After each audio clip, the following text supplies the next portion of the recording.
El ser humano quiere siempre la felicidad, no quiere enfermarse, no quiere sufrir, no quiere pasar necesidades. Y si ve todas estas situaciones, siempre se hace una pregunta: ¿por qué a mí? ¿Por qué tengo que pasar por tantas cosas? Porque realmente hay personas que pasan por unas situaciones muy, muy difíciles. Hay un libro de Iván Gutiérrez que se llama ¿Por qué le pasan cosas malas a la gente buena?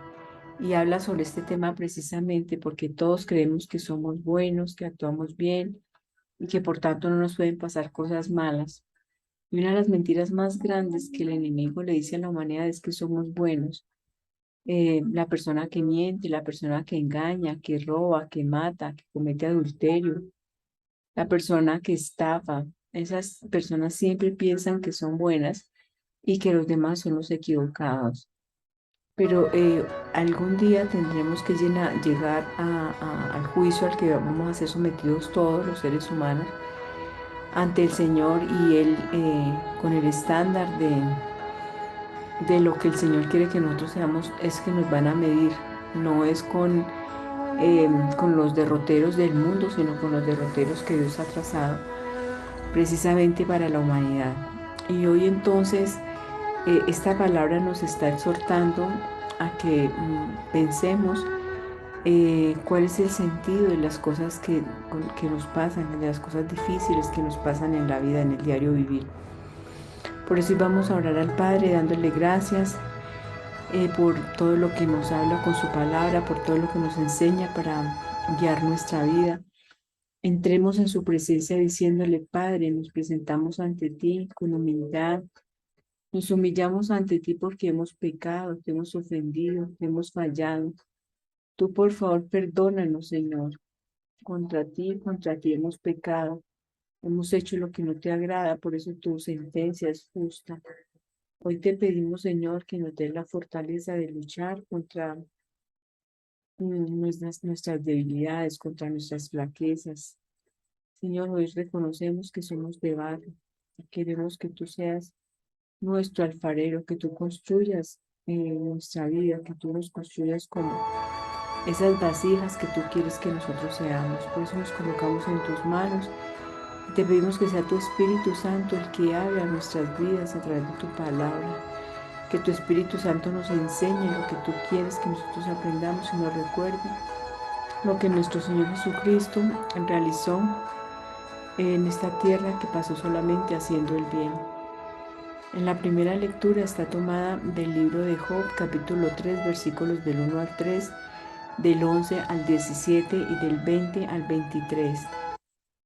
Job abrió la boca y maldijo su día diciendo: muera el día en que nací, la noche que dijo, se ha concebido un varón, porque al salir del vientre no morí o perecí, porque al salir del vientre no merecí no morí ni perecí al salir de las entrañas. ¿Por qué me recibió un regazo y unos pechos me dieron de mamar? Ahora dormiría tranquilo, descansaría en paz, lo mismo que los reyes de la tierra que se alzan mausoleos, o como los nobles que amontonan oro y plata en sus palacios. Ahora sería un aborto enterrado, una criatura que no llegó a ver la luz. Allí acaba el tumulto de los malvados, allí reposan los que están rendidos. ¿Por qué dio a luz un desgraciado y vida al que pasa en amargura, al que hacía la muerte que no llega y escarba buscándola más que un tesoro, al que se alegraría ante la tumba y gozaría al recibir sepultura, el hombre que no encuentra camino porque Dios le cerró la salida? Palabra de Dios, te alabamos, Señor. Salmo 87. Llega hasta ti la súplica, Señor. Llega hasta ti mi súplica, Señor. Señor Dios mío, de día te pido auxilio, de noche grito en tu presencia. Llega hasta ti mi súplica, inclina tu oído a mi clamor. Llegue hasta ti mi súplica, Señor, porque mi alma está colmada de desdichas y mi vida está al borde del abismo. Ya me cuentan con los que bajan a la fosa, soy como un inválido. Llegue hasta ti mi súplica, Señor. Tengo mi cama entre los muertos, como los caídos que yacen en el sepulcro. de los cuales ya no guardas memoria, porque fueron arrancados de tu mano. Llegue hasta ti mi súplica, Señor. Me has colocado en lo hondo de la fosa, en las tinieblas del fondo, tu cólera pesa sobre mí. Me echas encima todas las olas. Llegue hasta ti mi súplica, Señor. Lectura del Santo Evangelio según San Lucas, capítulo 9, versículos del 51 al 56. Cuando se iba cumpliendo el tiempo de ser llevado al cielo, Jesús tomó la decisión de ir a Jerusalén y envió mensajes por delante. De camino entraron en una aldea de Samaria para prepararle alojamiento, pero no lo recibieron porque se dirigía a Jerusalén. Al ver esto, Santiago y Juan, discípulos suyos, le preguntaron, Señor, ¿quieres que mandemos bajar fuego del cielo que acabe con ellos? Él se volvió y los regañó y se marcharon a otra aldea. Palabra del Señor. Gloria a ti, Señor Jesús. Espíritu Santo, ilumínanos y santifícanos. Espíritu Santo, enséñanos, guíanos, muéstranos el sendero y el camino que conduce a la casa del Padre Celestial. Así como nuestro Señor Jesucristo nos dijo que Él iba adelante a preparar habitaciones para nosotros y que cuando estuvieran listas nos avisaría. Así te pedimos, Espíritu Santo, que prepares esa morada para nosotros desde aquí, desde ahora. Danos la fuerza para vivir con alegría, con esperanza, con ánimo y entusiasmo, a pesar de las dificultades. Amén.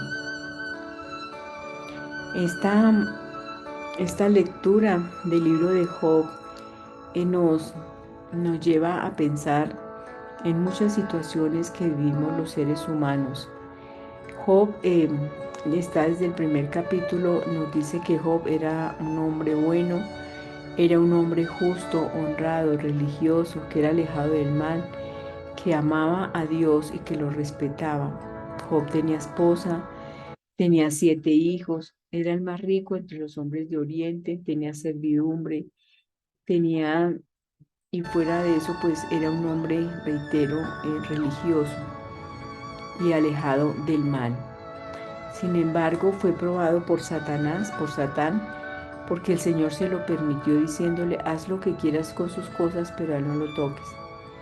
Satán estaba diciendo que, claro, ¿cómo no iba a alabar y amar al Señor y no renegar de Dios si Dios le protegía todos sus bienes y le daba todo lo que él quería? Entonces Satán retó a Dios diciéndole que si le tocaba, que si lo dejaba, que él perdiera muchas cosas, seguramente iba a renegar de Dios. Y en consecuencia, Dios le permitió a Satán, le dijo que lo toca, que quisiera con él, hiciera con las cosas de él lo que quisiera, pero que no lo fuera a tocar a él. Y perdió, así fue como perdió a sus hijos, perdió sus riquezas, quedó en la absoluta miseria. Y aún así dice la palabra que él no maldijo a Dios. Luego viene la segunda prueba donde Satán vuelve y le dice a Dios que lo deje, que le pruebe, que ya en vista de que no había renegado de Dios, entonces le dice que le deje probar con él. Y Dios le dice que haga con él lo que quiera, pero que respete su vida. Y entonces a Job le viene una enfermedad en toda su piel, desde la punta de los pies hasta la coronilla, en la piel. Y aún así dice la palabra que Job no maldijo a Dios. Y entonces llegaron 3 amigos. Es tanto que en la lectura, si nosotros seguimos la secuencia del libro de Job, la esposa de Job le dice que si después de todo lo que ha pasado, sigue alabando a Dios, que mejor que lo maldiga. Y entonces Job le contesta, hablas como una necia, si aceptamos de Dios los bienes, ¿no vamos a aceptar los males? Y sin embargo, seguimos leyendo el texto, llegaron 3 amigos que se quedaron con él 7 días y 7 noches lamentándose del atroz sufrimiento que tenía Job. Y entonces hoy continúa el capítulo 3 donde ya vemos que Job no maldice a Dios, pero sí maldice su vida, su situación, diciendo que él es un aborto, que para qué nació, que mejor hubiera sido que era un muerto y que así pues no sufriría ninguna persona ni él mismo. Y entonces maldice su propia existencia, su propia vida, su propio ser, diciendo las cosas así como lo señala en la primera lectura, diciendo que maldijo su día, diciendo, muera el día en que nací, la noche que dijo, se ha concebido un varón. ¿Por qué al salir del vientre no morí o perecí al salir de las entrañas? ¿Por qué me recibió un regazo y unos pechos me dieron de mamar? Ahora dormiría tranquilo, descansaría en paz, lo mismo que los reyes de la tierra, que se alzan mausoleos, o que los nobles que amontonan oro y plata en sus palacios. Estamos viendo cómo entonces Job maldice, no está maldiciendo a Dios, pero sí maldice su propia vida, su propia existencia, maldice el hecho de su ser, de lo que realmente es Él. Y si nosotros somos creados a imagen y semejanza de Dios, si Jesucristo es el camino, la verdad y la vida, pues al maldecir nuestra vida, al quejarnos de nuestra vida, pues también nos estamos quejando de Dios, estamos hablando mal de Dios y estamos diciendo cosas que no deberíamos decir porque nosotros somos hechos para alabar, para bendecir, para adorar a nuestro Dios y no para maldecirlo, porque reitero, si nos maldecimos nosotros, si maldecimos nuestra vida, colateralmente lo estamos haciendo con Dios. Entonces, en esta primera lectura que está llena de lamentos, está lleno de quejas, esa primera lectura está llena de un pesimismo tremendo que tenía Job ante la situación que estaba viviendo. Y quizás a muchas personas en algún momento de la vida nos está pasando o nos ha pasado o nos pasará que nuestra vida está, digamos, caminando bien, estamos relativamente felices, todo lo tenemos organizado, todo lo tenemos cuadrado. Y de un momento para otro la vida se nos hace cuadritos, o sea, pasan muchas circunstancias, muchas cosas difíciles. Y aquí la situación es, ¿qué hacemos ante ese dolor? ¿Qué hacemos ante esa dificultad? ¿Qué hacemos ante ese problema, esa enfermedad, esa muerte, esa escasez, esa falta de empleo? ¿Qué hacemos frente a esa situación? Quizás hablamos lo mismo que Job. Job abrió la boca y maldijo su día, maldijo su vida, maldijo el momento en que nació, maldijo el momento en que su madre lo amamantó, lo tuvo en su regazo, maldijo el momento en que llegó a la luz a su vida.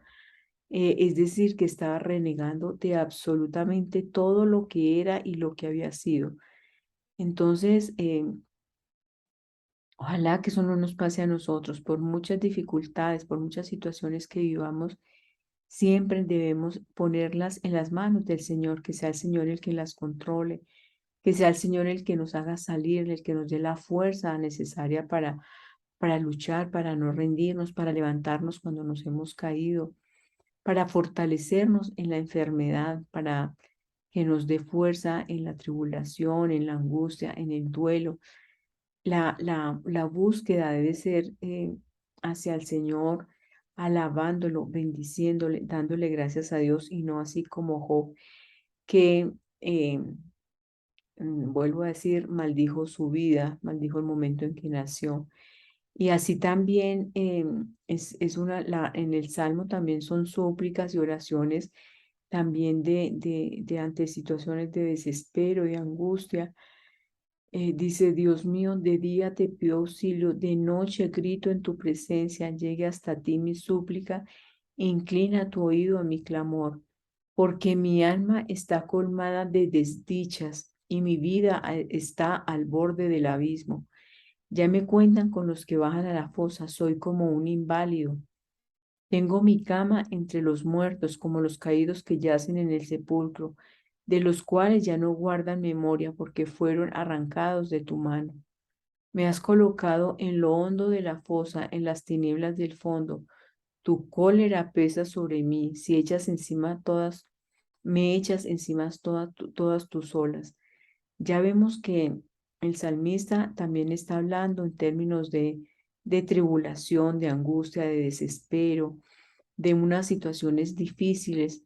Sin embargo, nosotros tenemos que tener en cuenta que Dios siempre tiene el control, que cuando nos pasan esas dificultades, esas situaciones, está, como dice Pablo, que él le pedía a Dios que le quitara ese dolor que tenía en su tobillo y que Dios le decía, que te baste mi gracia, yo me fortalezco en tu debilidad. Y lo que debemos hacer es precisamente eso, ante dificultades, ante situaciones complejas, enfermedades, pérdidas de personas, pérdida de cosas. Lo que tenemos que hacer es efectivamente agarrarnos de la mano del Señor, no dejarnos caer, no dejarnos soltar de Él, porque Él es precisamente nuestro refugio. Él es nuestro alcázar, Él es nuestro baluarte y no podemos apartarnos de Él. Y entonces miremos cómo, en este caso específico de Job, él termina por comprender que eh, en primer lugar podemos aprender nosotros de esa primera lectura que Dios no nos hace el mal. Miremos que acá fue Satán el que probó a Job y lo probó que haciéndole el mal, perdiendo su familia, perdiendo sus bienes, quemando sus cosas, pero Dios siempre tuvo el control porque Dios le ponía límites a Satán, le decía, toca las cosas de él, pero no lo toques a él, o tócalo a él, pero no respétale su vida. Es decir, Dios permite que muchas cosas en nuestra vida que son difíciles pasen. Dios permite que nos pase una enfermedad. Dios permite que nos echen del trabajo. Dios permite que suframos un accidente. Dios permite muchas cosas que en el momento no las entendemos y no las comprendemos, pero sí debemos tener absoluta certeza, primero, que Dios es el que tiene el control. Segundo, que Él no nos abandona y que todo tiene un propósito, como dice Romanos 8:28, que todo lo que pasa a los que ama al Señor y a los que Él ha llamado según su voluntad, todo obra para nuestro bien. Entonces, así lo debemos entender y entendemos así el dolor, el sufrimiento como una prueba a la cual nos somete el Señor precisamente para fortalecer nuestra fe. Entonces, como acá la lectura de Job, podemos aprender entonces de ella que Dios no nos hace mal porque Dios es justo y es bueno y nada malo sale de él, pero sí permite que el enemigo nos someta como pasó con Job.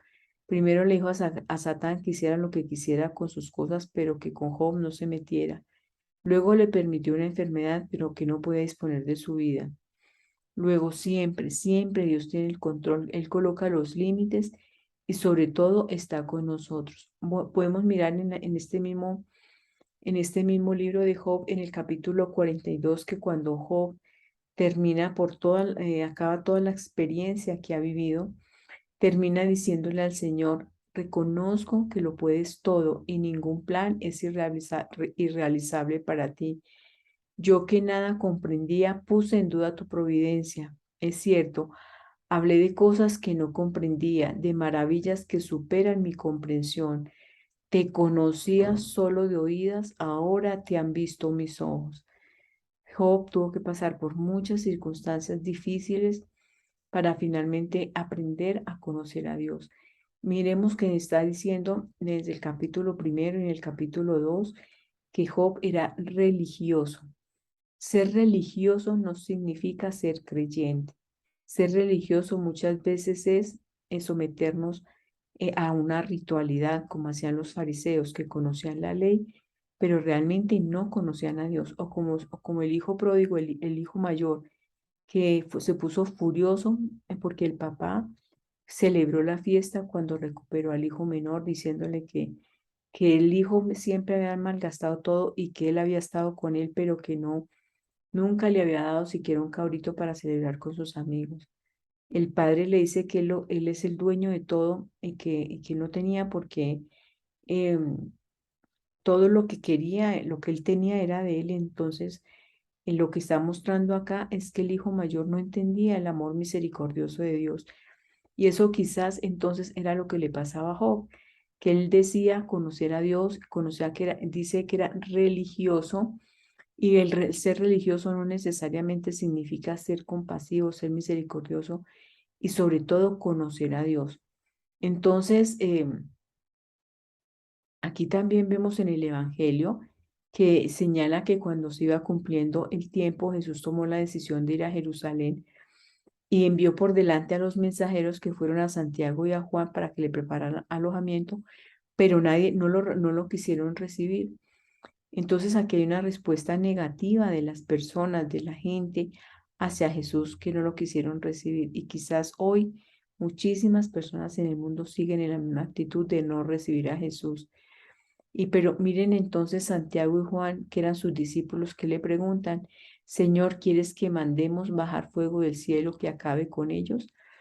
Miren cómo la respuesta o la pregunta que le hacen estos discípulos a Jesús tiene que ver con la violencia, con la fuerza, con el poder que podían tener en algún momento ellos, diciendo que si no los querían recibir, entonces, o dar alojamiento, entonces que iban a tomar, pues, actitudes bélicas o de beligerancia contra ellos. Y por eso entonces Jesús que los regañó. O sea, si Jesús venía a mostrar un mundo de amor, un mundo de misericordia, un mundo de perdón, no podía permitirle a sus discípulos que por cuanto no les dieron alojamiento, como dicen ellos, hicieran bajar fuego del cielo que acabara con ellos. Esa no, o sea, no era la misma actitud que usan los seres humanos, la actitud que usa Dios. Dios es totalmente opuesto al mundo. Él no nos obliga, no nos violenta, no nos constriñe a que lo aceptemos a Él, a que hagamos el bien, no nos obliga a seguirlo. Sin embargo, esa es nuestra conveniencia, entender que sin Dios no somos absolutamente nada.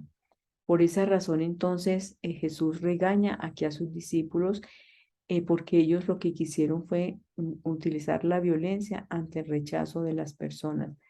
Y Dios es un Dios de amor y por ende lo que Él quiere es que nosotros lo amemos. ¿Por qué pasan las cosas malas a la gente buena? Porque todos creemos que somos buenos, pero en realidad estamos muy apartados de Dios. Nuestras palabras dicen una cosa y nuestro corazón otras. Por esa razón, entonces, tenemos que ser coherentes en lo que somos, en lo que pensamos, en lo que hacemos, porque Dios tiene el conocimiento de todo lo que nosotros tenemos aún en nuestro interior. Por eso, entonces, pidámosle al Señor que nos dé la gracia, que nos dé la fortaleza de poder comprender su palabra y aplicarla, llevarla a la práctica en nuestra vida diaria. Padre, te damos gracias en este día por tu bondad y tu misericordia. Gracias, Señor, por tu palabra que nos llena de tu alimento espiritual. Gracias, Señor, porque con esa palabra necesitamos aprender a comportarnos en este mundo mientras tú nos llamas ante tu presencia. Hoy te damos gracias, Señor, porque sabemos que tú tienes el control de todas las situaciones que nos pasan a nosotros, aún las más difíciles. Danos, Señor, la fuerza, danos el valor, la fortaleza, y sobre todo la sabiduría de saber superar esas dificultades, porque sabemos, Señor, que todo lo que vivimos, a los que tú amas, es para nuestro bien. Por eso te damos infinitas gracias y te bendecimos. Te damos gracias infinitas, Señor, en el nombre del Padre y del Hijo y del Espíritu Santo. Amén, amén y amén.